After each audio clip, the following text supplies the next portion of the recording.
What's up, everybody? It's Real from Real Fantasy Football Talk, and today I want to talk to you about stacks and correlation in best ball. So, I do think it's very important to stack and correlate. Stacking, when I say stacking, I'm pertaining to games. So, for this year, well, let's talk about last year because I got a story to tell about last year's best ball championship. I made it to a Week 17 final, and the way that the team looked, it looked like I stacked it for Week 17. So I had the Minnesota and Packers game stacked, where I had a lot of the players, a lot of the heavy hitters in that game. Like I know I had Jefferson.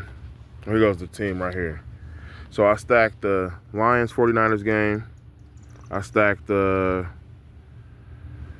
Dallas Philly game, Green Bay Minnesota, Jets Buffalo. I had a lot of things stacked up. And when I say stacking, I mean like for the 49ers Lions game from last year in Week 17, I had Goff, Purdy. I had D-Mont, but he was hurt at the time. I had Ricky Pearsall, George Kittle, and Sam Laporta. So I had a nice investment in that game to go crazy, and it did. But the problem was that was the only game that went crazy because the Packer-Viking game did not.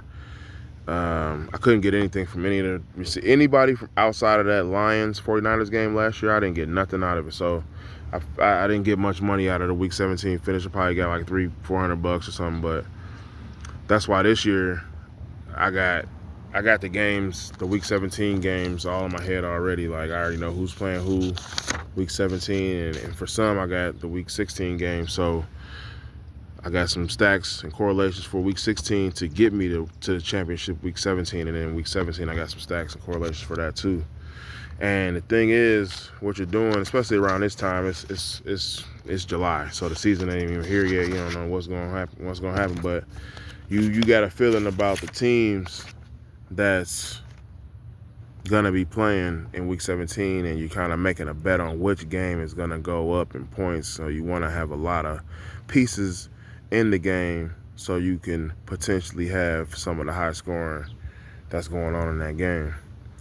And so for this season, for Week 17, this is off the top two. I know it's Atlanta Rams, Arizona Cincy, Baltimore Green Bay, Buffalo Philly, Carolina Seattle, Chicago San Fran, Cleveland Pittsburgh, Dallas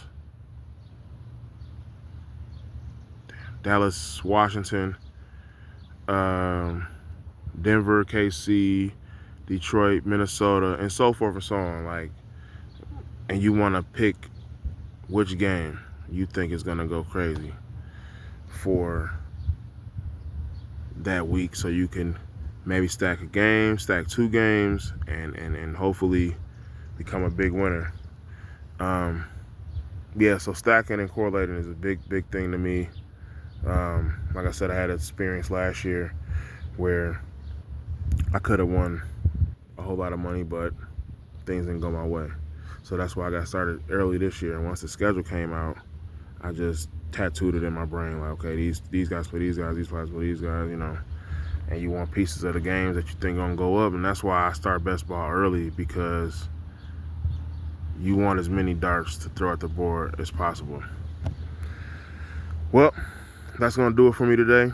Real Fantasy Football Talk. I just got done talking about best ball stacks and correlations. Look up the Week 16, 17 schedules before you do your drafts, and stack and correlate accordingly to get that bread. This is Real from Real Fantasy Football Talk, and success is inevitable.